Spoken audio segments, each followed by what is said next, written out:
ফয়সাল, তোরা খাইছিস? তা কি খামু না? আঙ্গ খান আমরা সন্ধ্যায় খেয়ে আলিস, তোর লেগে বয়ে থাকুম নাকি? না, ওই আমি দেখলাম যে পাতিলে ভাত নাই, আমার মিল কি দেয় নাই নাকি? আইসে মিলের কথা কইতে, এ মাসে কোনো মিলে টাকা দিছোস? যেমন টাকা দিস নাই, মিল ম্যানেজার সুন্দর করে মিল বন্ধ করে দিছে। ম্যানেজারে কইছে যে পর্যন্ত পাত্তি না দিবা খাওয়ানো বন্ধ।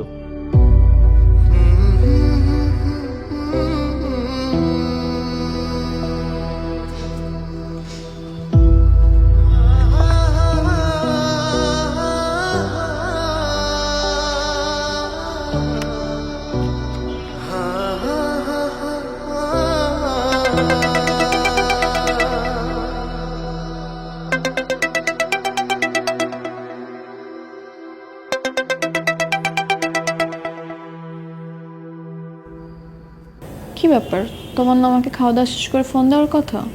ফোন তো দিলা না। হ্যাঁ। তো এখনো কি খাচ্ছো? না, ওই মার সাথে কথা বলতে বলতে ফোনে চার্জ শেষ হয়ে গেছিল, ফোন চার্জে দিছিলাম তো, তাই কল দিতে মনে ছিল না। ও, তো কি দিয়ে খাইছো? কি রান্না হয়েছে আজকে? এই তো ওই মুরগির মাংস ছিল। আচ্ছা, পরে ফোন দিই। হ্যাঁ, চাচি আসছে।